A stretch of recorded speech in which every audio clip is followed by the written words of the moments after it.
Our story starts late at night while the ant colony is fast asleep. A wizard ant named Zoc is on a mission.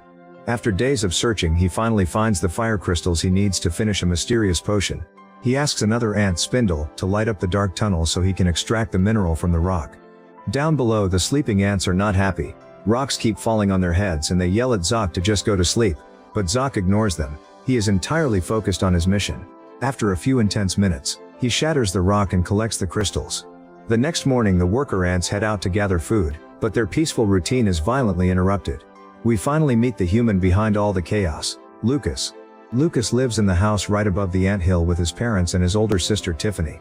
Lucas doesn't have any friends, and to make matters worse, he is constantly bullied by the neighborhood kids, especially a big kid named Steve. Steve is the oldest in their group, and he uses his size to push everyone around. To avoid getting beaten up themselves, the younger kids like Nikki hang out with Steve, which means Lucas is the main target. After Steve gives Lucas a painful wedgie in front of everyone, the bully and his gang walk away laughing. Furious and humiliated, Lucas pulls out his water pistol and violently floods the anthill just to let his anger out. And this isn't a one-time thing.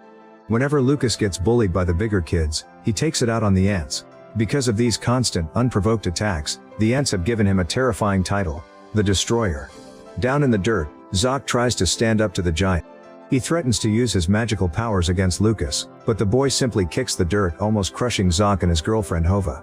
Hova actually tries to talk to Lucas, believing that if she could just communicate with him, the attacks would stop. But obviously a human can't hear a tiny ant. Lucas is only stopped when his mom calls him inside for dinner. Inside the house, Lucas's mom Doreen tells him that she and her husband Fred are going on a romantic trip for their anniversary. She notices Lucas is in a terrible mood and asks him what's wrong, but he's so mad he just snaps at her to leave. The parents leave Lucas and Tiffany in the care of their grandmother, who we'll call Grandma Mama. Right away things get weird. Grandma Mama drops her dentures out the window into the garden below.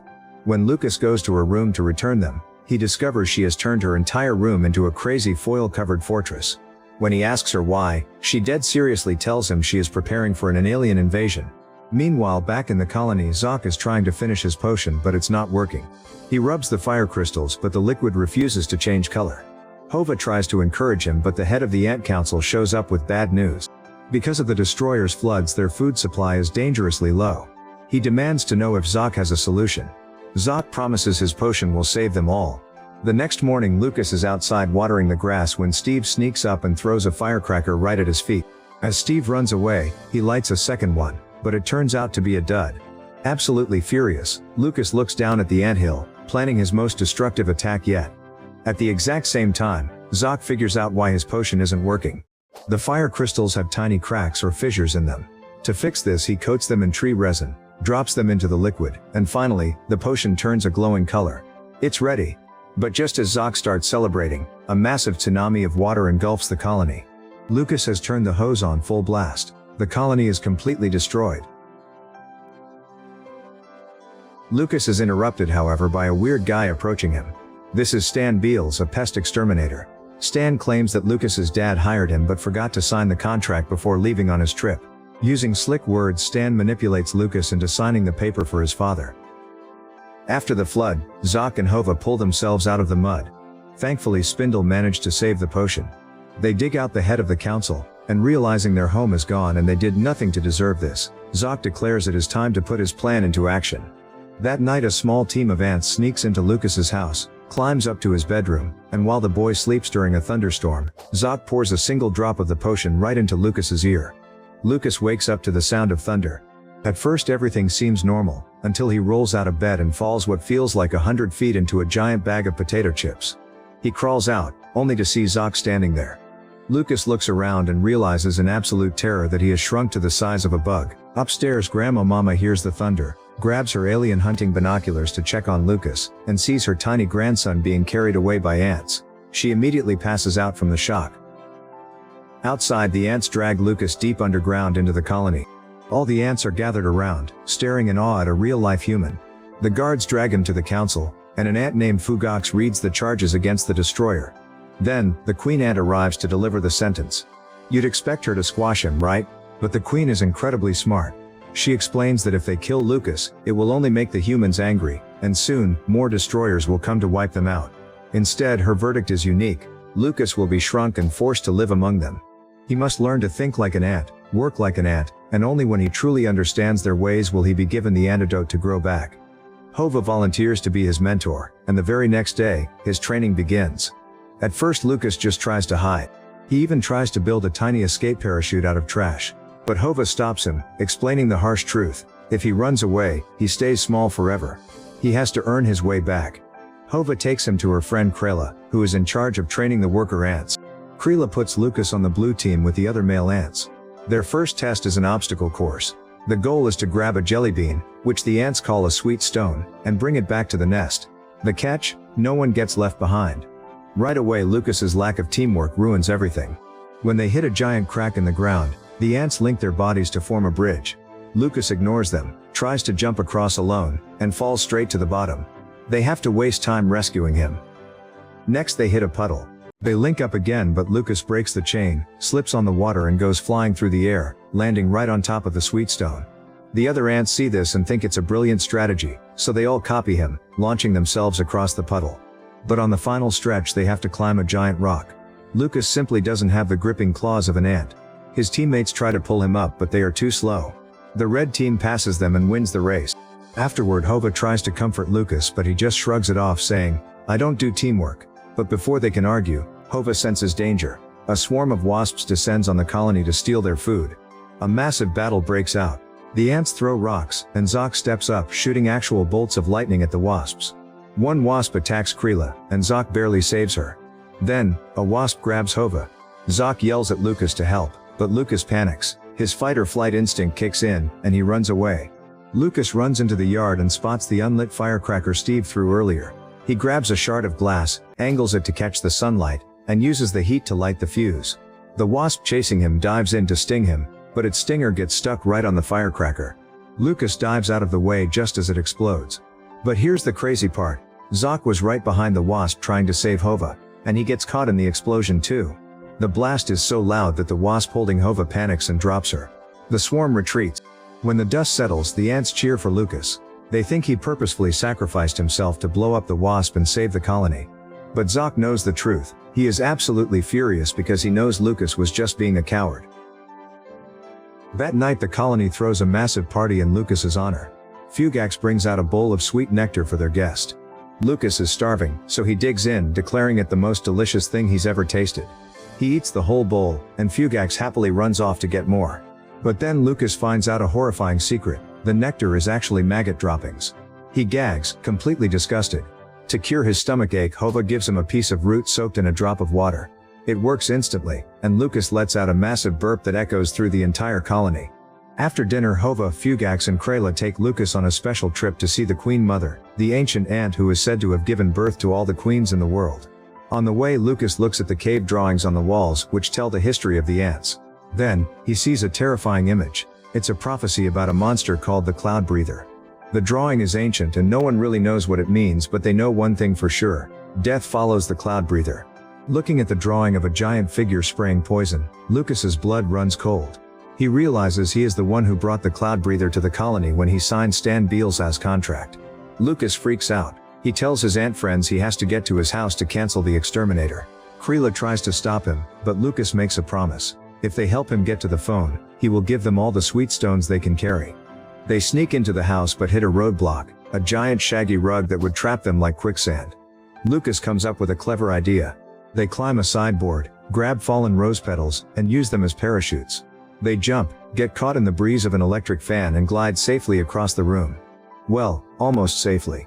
Fugax misses his jump and gets tangled in the fan blades, but miraculously survives and catches up with them. They make it to the kitchen.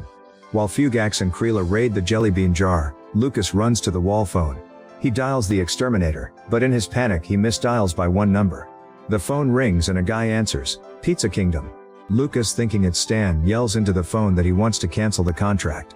The pizza guy is confused but says okay. Lucas hangs up, feeling like a massive weight has been lifted off his shoulders.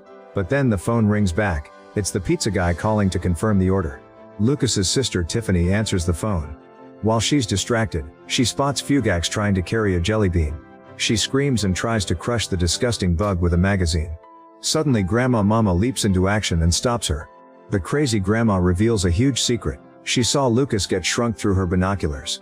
She knows the bugs aren't pests, they're her grandson's friends. It's dark by the time the 4 ants make it back to the hill. Zoc runs up to Hova, crying and furious at the same time. He was terrified she was dead. But when he finds out she took Lucas into the human house, the most forbidden, dangerous place for a bug, he loses his mind. To protect Hova, Zoc turns on Lucas. He tells the boy that he is a threat to the colony, and swears that he will never give him the growth potion. Lucas, feeling completely unwelcome, leaves in shame. Hova is furious at Zoc for being so cold, and she, Fugax and Krila take off to find Lucas. Zoc is left alone, realizing he messed up. Out in the dark yard, Lucas sits by the edge of a puddle, crying. He thinks he's going to be stuck as a bug forever. He meets a friendly beetle, but suddenly the beetle disappears. Lucas leans over the water to look for it, and a massive frog lunges at him. The frog uses its sticky tongue to try to drag Lucas into its mouth. Lucas runs for his life, and right on time his ant friends arrive. They all scramble to escape, climbing up a discarded soda can. The ants make it up, but Lucas slips. He tries to climb, loses his grip, and falls backward. Right into the frog's mouth. He is swallowed alive. Zoc arrives just in time to see Hova mourning over the puddle. Guilt washes over him. He knows it's his fault Lucas ran away. In a heroic act, Zoc walks right up to the frog and taunts it, making it swallow him too. Inside the frog's stomach, it's basically a nightmare. There's goo everywhere, a dead bug floating around, a grumpy mosquito, and a firefly. Lucas is terrified. But then Zoc drops in holding a magical root. He shoves the root into the stomach acid, and it starts bubbling violently. The frog lets out a massive burp, and Lucas, Zoc, and all the bugs are violently launched out of its mouth and into the grass. In a pretty funny moment, the grumpy mosquito celebrates his freedom for about 2 seconds before getting instantly eaten by a second frog. Hova forgives Zoc, and since they are far from home, they decide to camp out for the night. The next morning, Fugax wakes up first and starts screaming with pure joy. The rest of the group wakes up and looks up in awe. A giant winged creature is approaching the colony. The ants think the prophecy has come true, the mother ant has returned. But Lucas and Zoc look closer, and their hearts drop. It's not a giant ant. It's Stan the exterminator, wearing a gas mask and carrying tanks of poison. Lucas realizes his phone call to Pizza Kingdom did absolutely nothing. Zoc points at Stan's hat and realizes he is the cloud breather. The ants below are cheering, completely oblivious to the danger. Zoc has to run down and scream at them that it's a trap. Lucas steps up and confesses to the entire colony. He tells them it's his fault the exterminator is here because he signed the contract. The head of the council is horrified and orders the guards to arrest Lucas. But Lucas has one last idea to save them all. He suggests that Zoc use his shrinking potion on Stan, just like they did to him. But to do that they need backup. They fly over to the wasp nest. Since the wasps' lives are also in danger from the poison, the angry wasps agree to join forces with the ants. An epic battle begins. The ants and wasps fly straight at Stan's head. But Stan came prepared. He's wearing bulky headphones over his ears, so the ants can't pour the potion inside. Stan simply swats the bugs out of the air like flies. While Stan is distracted, he takes off his headphones to reload his poison sprayer. Lucas, riding a wasp, makes a dash for Stan's ear. But his wasp gets swatted, and Lucas goes tumbling, landing right on top of Stan's head. What follows is easily the grossest part of the movie. Lucas gets tangled in Stan's hair, which is basically a terrifying jungle of massive dandruff flakes and gross crawling lice. Stan feels Lucas and scratches his head violently.